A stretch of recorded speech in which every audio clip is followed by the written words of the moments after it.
Mr. Chairman, County Council, again I come to urge County Council to include in its budget the Opticom system, which would allow all fire trucks and emergency vehicles to communicate with traffic signals to reduce their travel time to meet the emergencies. This program originally was a large capital investment, but a revised proposal has been given, which is a lease program that has the same cost for 10 full years, less than $144,000 a year. That figures for every property in the county about a penny a day. This cost will remain the same for the 10 full years, and it would include all equipment in the vehicles, the installation of that equipment, monitoring it, maintenance, and a 10-year warranty on equipment, replacements, upgrades, and I think you can't find a better deal. Right now, Georgetown County is a gap. Myrtle Beach is under contract. Installations begin this month with 26 signals and 21 vehicles.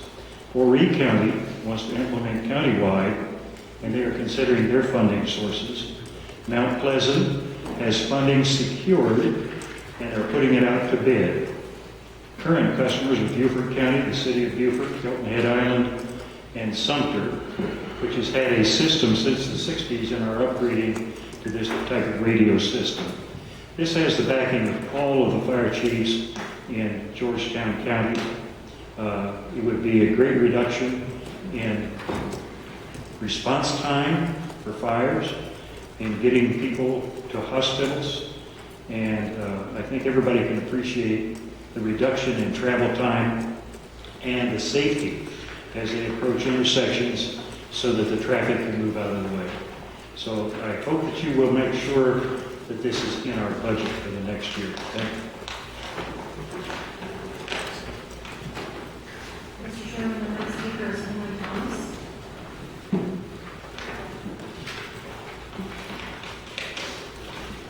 Chairman Thomas, council members, my name is Henry Thomas. I passed out some flyers today. One is a copy of an editorial, and I'd like you, when you have the time, to read the editorial. The other is a copy of something that I got at the governor's meeting in Charleston a couple of months ago, having to do with flood and stormwater concerns that the state of South Carolina is dealing with. Usually when somebody speaks, there's a joke, and there's a statement and a prayer. And I'm going to skip the joke, and you can read the statements, but the prayer is this. Every time there's a hurricane, the Georgetown County beaches have to come up with $30 million. $30 million. The cost of restoring the beaches is $100 million. $30 million is the portion the beaches have to pay after the federal government and after the state government pay their share. $30 million. And the state has come to pay attention to this, and so has the federal government. What I'm hoping is that County Council will allow Georgetown citizens to vote on participating in this financial cost. And the situation is insane that we have to deal with this kind of a problem, but we do. But Georgetown County citizens, every one of us, are affected, directly affected, by the consequences that come about when we have flooding problems and hurricane problems. And this is just the tip of an iceberg of flooding concerns that are going on, not just in Georgetown, but in Columbia and all over the state right now. But what I'm asking County Council to do is allow the citizens to vote to continue the 1 cent, I think you call it an increment tax, which will fund $7 million a year and $28 million in the past 4 years. Those are the past numbers doing that, and we're already paying it today. And if we continue that, we would only barely be able to keep up with the probable expense. If we're very lucky and we've spent $100 million, we may be able to breathe another 100 years of life into our islands. And the prognosis is such that anybody who thinks they're going to be here 100 years from now, it's a bad bet. It's just not going to work. But we can't deal with all of that at once, but what we need to deal with is somehow Georgetown County needs to contribute, participate, and lead the way in taking care of our beaches. Thank you. The next speaker is Beth Stanman. evening, Chairman Thomas, members of council, and Mr. Hemingway. I'm delighted to be here with you tonight to introduce our new development of Director of Tourism Development for the Chamber and for the county, Mark Stevens. We'll ask him to come forward too. We engaged in an extensive search to fill this position, and you know, as luck would have it, the ideal candidate was sitting in our backyard. And so we're just delighted to have Mark with us, joining our team, and for all that he is going to bring to our community and to tourism in our county. So I know he has a couple of things he'd like to say as well, so I'm going to turn the microphone over to him. Thank you. County Council, thanks for having me here. I have lived in Georgetown County since December 2013, and I'm happy to be joining Beth's staff. We did have some great news yesterday that the county seat, Georgetown, is once again nominated by USA Today as the best small town, coastal town. And if you will recall, we won that last year, and we are nominated again. There are 20 nominees, 20 cities that's nominated. We're there once again. The current standings after day 2 of a 28-day contest, we're number 2. So we need everyone to go vote to make sure that Georgetown also wins that again.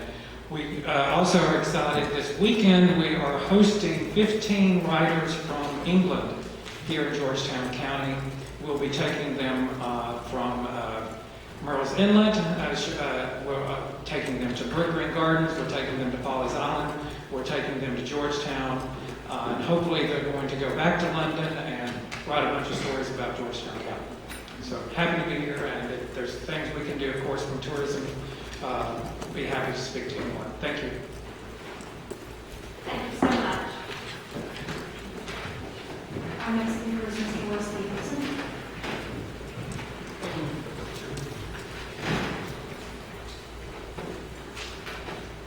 Good evening. Here we are again discussing how this council still is silent on Councilman Beard's situation. Mr. Beard has since filed an appeal to overturn the Georgetown County Elections Commission decision.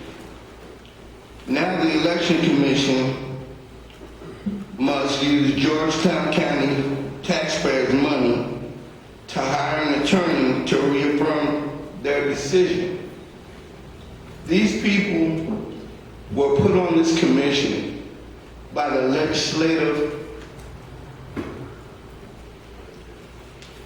portion of the senators and the congressmen for a reason of their integrity, their trustworthiness, and their ability to do a good job.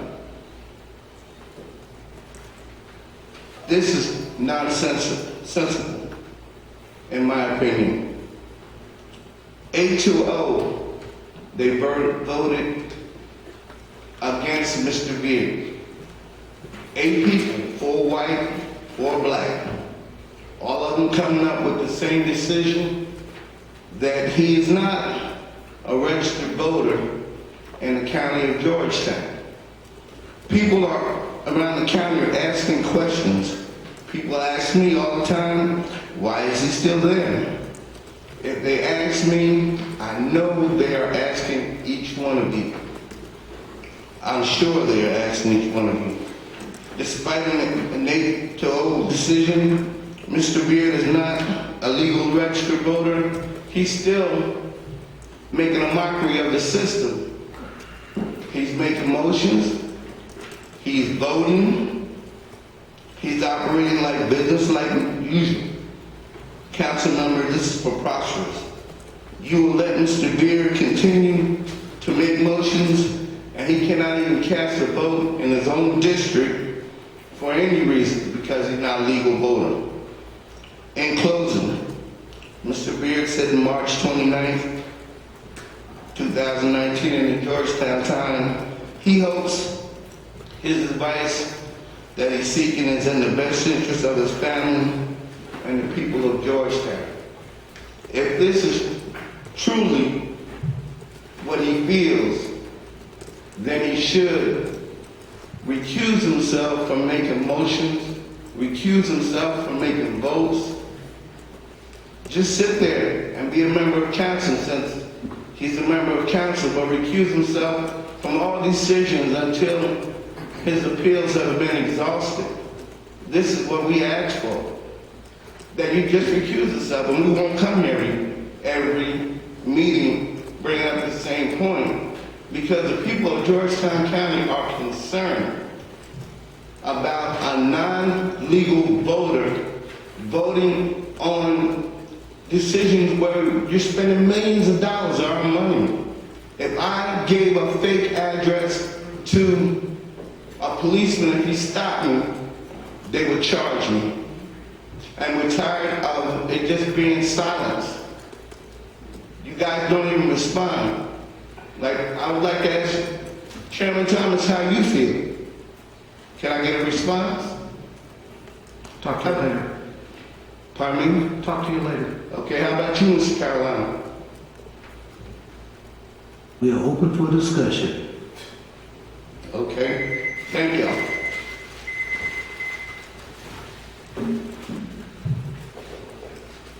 Our next speaker is Mr. Marvin Neal.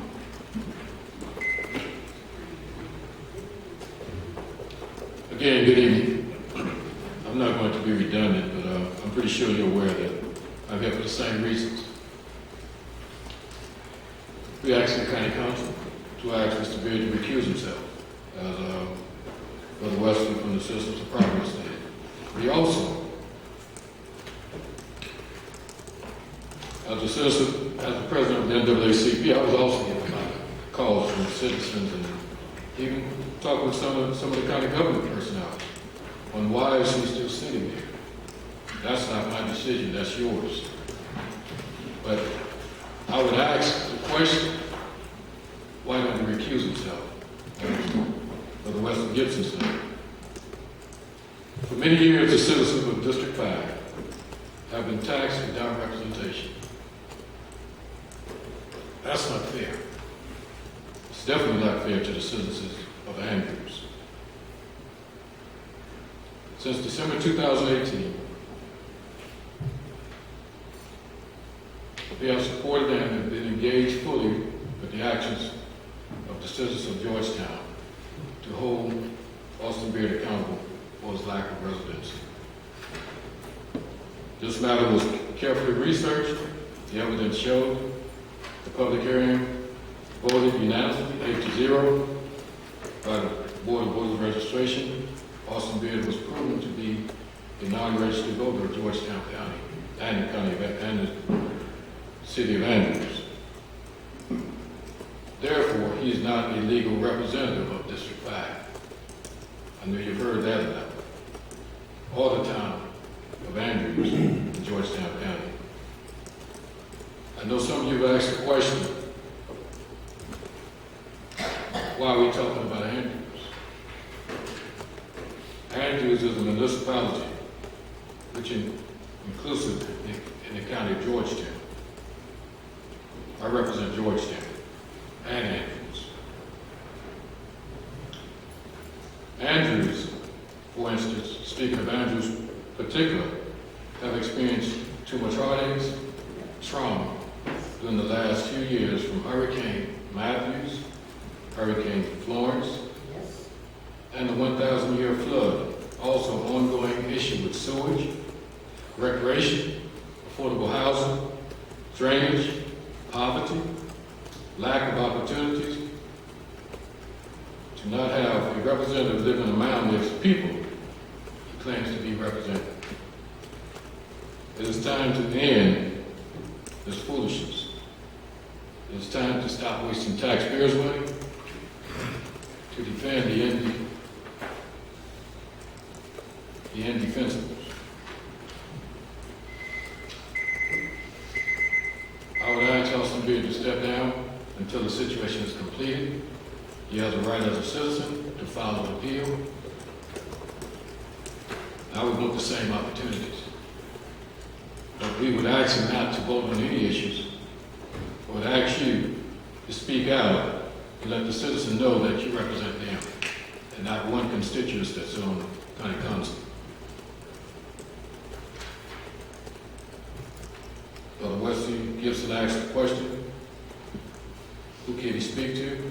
And who will speak to the situation? I saw 2 of you answer. What about the other 5? You all represent all the citizens of Georgetown. I'd ask you to act right now. Vote right now. This time is running out.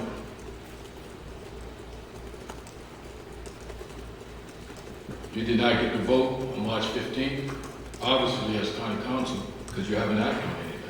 The citizens did. So I assume that you would just sit there, decent and in order. I asked the question, is anyone present? And I would say I can't hear you. So I assume that the county council is able. Thank you for your time.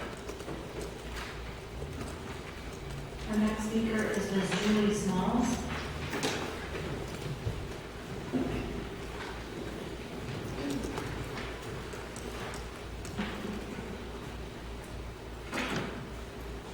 I'm a resident of the Sanford community and founder of the LA community groups. We're here this evening in lieu of the recent violent actions that have occurred in our community, namely the shootings that happened in the Sanford Park. We have placed requests for adequate lighting at the park as a partial deterrence of violent acts for nearly 3 years. We have addressed this issue with our local community leaders, with our county council, and with Beth Goodwin at the Department of Parks and Recreation. As a resident that lives in close proximity of this park, we're asking you to please put in your budget, to include in your budget, adequate lighting for our park so that it could act as a deterrent of crime.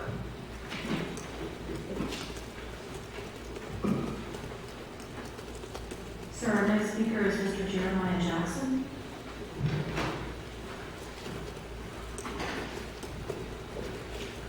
Good evening, Chairman Thomas, County Councilman. My name is Jeremiah Jackson. I'm the Vice President of the NAACP branch in Andrews, and I am here for the people. I have a heart for the people of Andrews. My biggest concern is, why do we have Mr. Austin Beard in a position where he's representing the people, but he don't have a heart for the people? He's not even legal to register. He's not even legal to vote in Andrews. My question is, why do we continue to let this happen? People are suffering. The town of Andrews is suffering. The mayor can't get the proper city hall. They can't get the proper fire stations in Andrews. The citizens are concerned. My question to you guys, what are y'all going to do about it? We have somebody who's sitting for District 5 representing a city, and he don't even have a heart for the city. He lives in Georgetown. He controls, he has the ability to control what goes in and out of Andrews.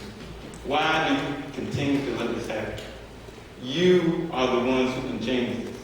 We are the citizens, we are suffering. We have communities that are suffering from shootings. Why? Because they don't have the opportunity that Georgetown may have, or the walk of my neck might have, or the other side of the walk of my neck may have. Why not give that opportunity to people in Andrews? We are suffering. You guys know that we have somebody who's not representing the citizens of Andrews properly. You can change this, and we demand that you change this. We are concerned citizens.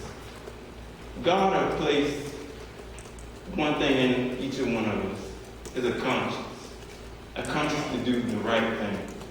So today, I'm asking you, what have you been in the shoes that the citizen of Andrews has been in? Would you want someone who's not registered to be representing you? How much dollars have been neglected from Andrews because of his decision? And you allow it to carry on. The people are suffering in Andrews. There's shooting, there have been more shooting in Andrews than there ever been before. But what if they had a place to go to so they won't have to turn to the streets? You have to think about it. It's more than this, you doing your thing, but it's about the citizen of Andrews and people's lives are at stake. So what are you going to do about it? We're going to keep fighting until we get an answer. And we want an answer from you guys. And we're going to keep pushing forward for this situation. Thank you so much for the opportunity.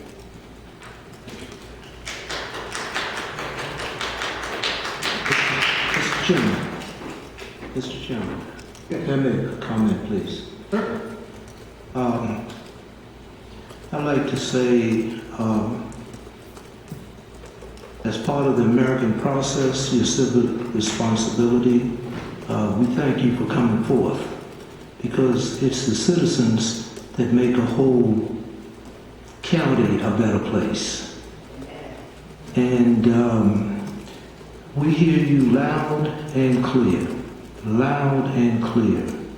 And with my colleagues, I hope we can make a concerted effort to come together, to listen to the concerns of the people. We have gun violence that's running rampant in our county. We have deaths in Paulus Island. We had a shooting in Sanford. Across the county line in Bloomingville, we had 2 killed. You go back 3 weeks ago, 18-year-old kills an 18-year-old in Loris. So it's coming, it's all around us.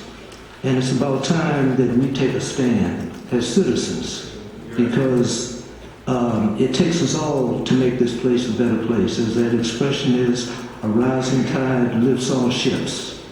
And it's not that one particular area gets more than the other. We all have to achieve and rise together.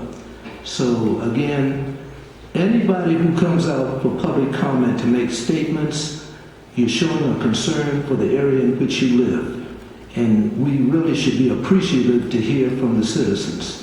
So again, I say, Mr. Chairman and my colleagues, I thank you all for coming out, exercising your civic right and your responsibility, and it's the American way. And thank you again. Thank you, Mr. Caroline. Mr. Chairman, you have one final speaker, Marilyn Hemingway.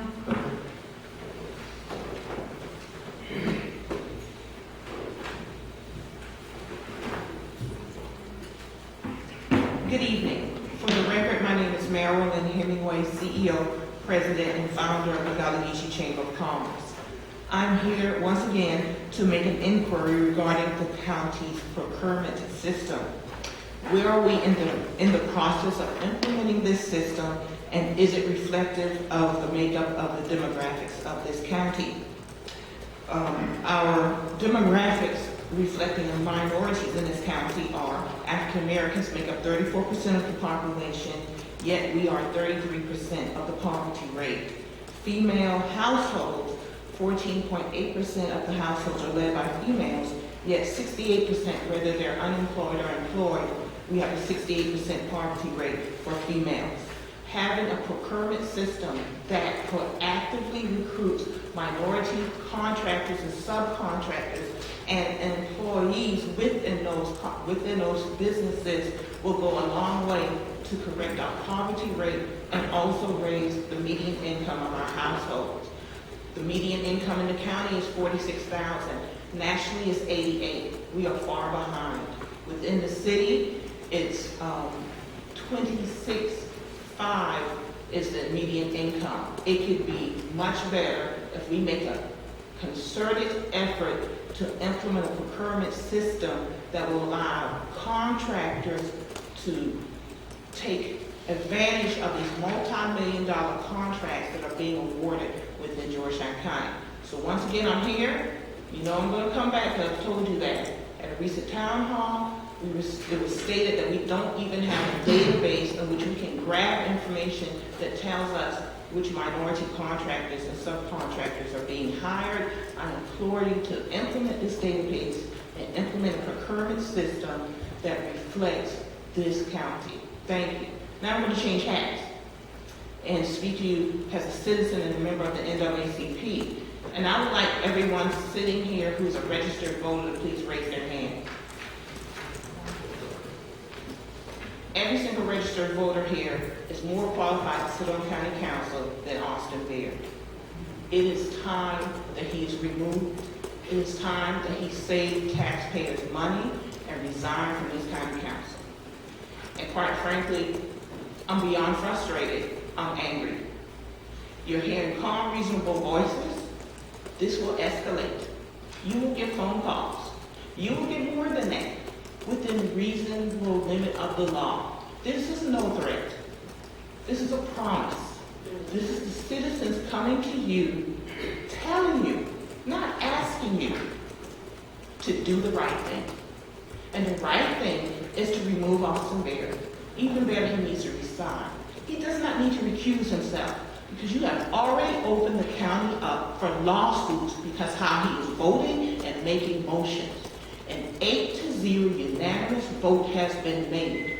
The people have spoken. It's not even about doing the right thing, it's about doing the legal thing. You took an oath of office to the people of this county, and if you can't do that, you yourself need to consider resigning. If you don't resign, elections are coming up, and we'll take care of it for you.